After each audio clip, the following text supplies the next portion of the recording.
Olá, pessoal. Vamos falar de entropia e da segunda lei da termodinâmica. A segunda lei, ela tem dois enunciados. Então, fala basicamente das transferências de calor que ocorrem de forma espontânea e de que as máquinas térmicas não conseguem converter toda a energia térmica. Então, ela tem dois enunciados de Clausius, que o calor não passa espontaneamente de um corpo para outra temperatura mais alta, e as máquinas térmicas têm o enunciado de Kelvin e Planck. É impossível construir uma máquina operando em ciclos cujo único efeito seja retirar calor de uma fonte e convertê-los integralmente em trabalho. Então, as máquinas térmicas têm um rendimento. Bom, nessa aula a gente vai discutir um pouco da formulação dessas leis, ou melhor, da segunda lei, em termos de entropia. A entropia é a quantidade de física, é uma quantidade física, né? É uma função do estado que mede a energia que não pode ser utilizada para realizar trabalho. Então, seria uma energia que está relacionada ao processo de realização de trabalho, mas que não realiza trabalho. E está ligada a uma desordem no sistema. A figura aí embaixo aqui, baixa entropia, todo mundo organizado, e essa estrutura molecular bem desorganizada com alta entropia. Ela apresenta uma tendência de atingir o valor mínimo, né, quando você chega no zero absoluto, zero Kelvin. Então, aqui ó, nesse T maiúsculo, você tem aqui o estudo limites, né? Quando a temperatura atingir o zero absoluto, a entropia também vai ser zero. Bom, como havia dito, ela estabelece que a lei deve aumentar para processos espontâneos em sistemas isolados, ou seja, a entropia segue essa ideia de ela aumenta em sistemas isolados. Sistemas abertos, você tem que estudar um pouquinho a vizinhança desses sistemas. Tá? Mas de forma espontânea, a entropia está crescendo ou entrando em equilíbrio com a vizinhança. E para isso você vai ter que analisar dois tipos de processo. O reversível, como é o processo que pode ser invertido, né? Você, por exemplo, tem aquecer água, você pode esperar ela esfriar, então isso é um processo em ciclos.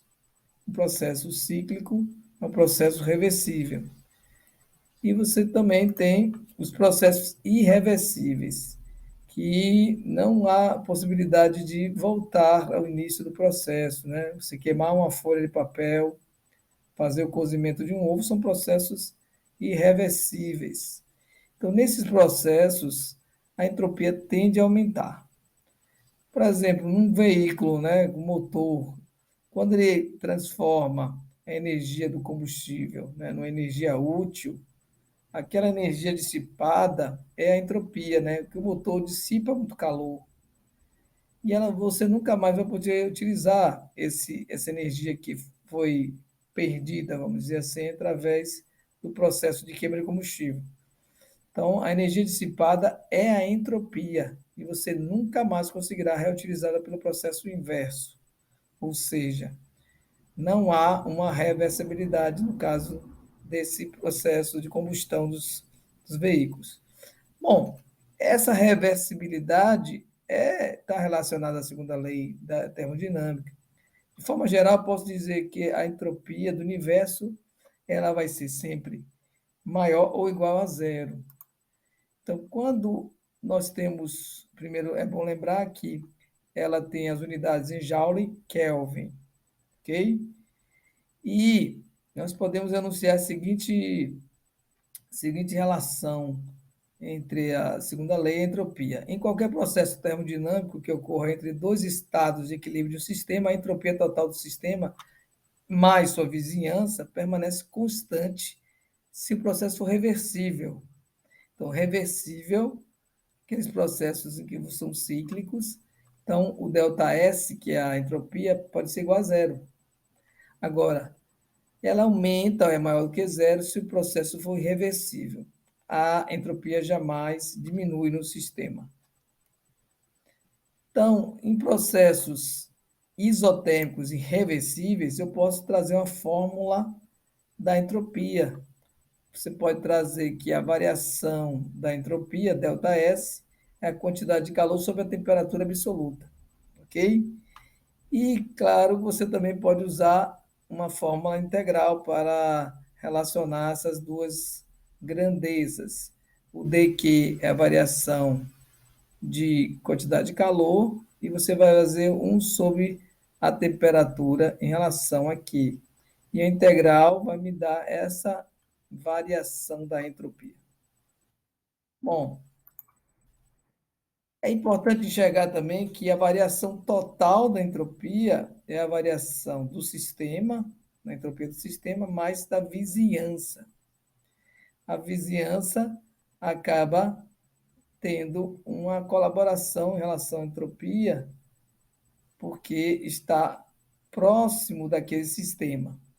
Então, está vizinho àquele sistema. Então, no processo espontâneo, a variação da entropia do universo vai ser maior que zero, e em equilíbrio ela vai ser igual a zero. Então, a soma do sistema com a vizinhança, ela pode ser maior que zero ou pode ser igual a zero.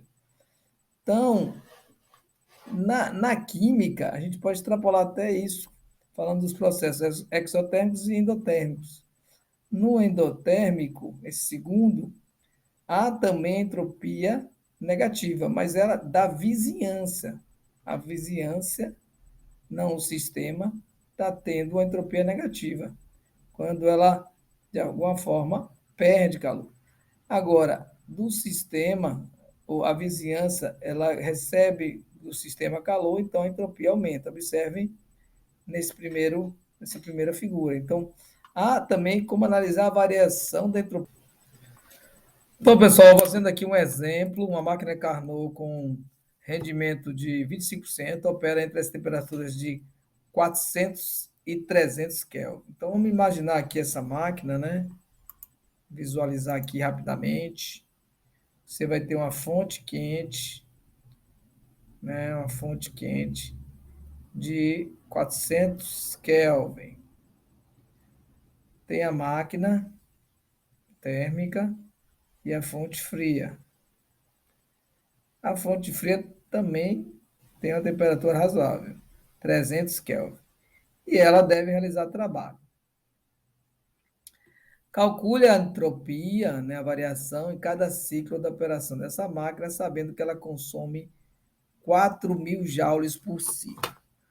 Então, a quantidade de calor rejeitada à fonte fria, a gente pode usar aqui pela forma do rendimento. Ó, você sabe que N é igual a 1 menos Q2 sobre Q1, né? As fontes. Então, você vai trabalhar aqui com rendimento, aqui deu 25%, ou seja, 0,25 é igual a 1 menos o Q2, você não sabe, mas sabe que ela consome 4.000 joules por ciclo. Então, fazendo esse trabalho aritmético, nós achamos aqui o módulo de Q2 igual a 3.000 joules. Então, a quantidade de calor rejeitada à fonte fria é 3.000 joules. A partir disso, você pode calcular a diminuição da entropia na fonte quente. Então, a diminuição da entropia na fonte quente, você vai calcular com Q1 e a temperatura 1. Q1 a gente viu lá que é 4.000 joule e o T1 400. Então, Kelvin. Então, aqui vai dar 10 joule Kelvin. Isso é a diminuição da entropia na fonte quente. Então, o aumento da entropia agora vai ocorrer na fonte fria, né? Já que você está tendo esse trabalho. Então, o aumento da entropia na fonte quente, melhor dizendo, na fonte fria, você vai usar o Q2 sobre a temperatura, né? Então, vocês acharam aqui 3.000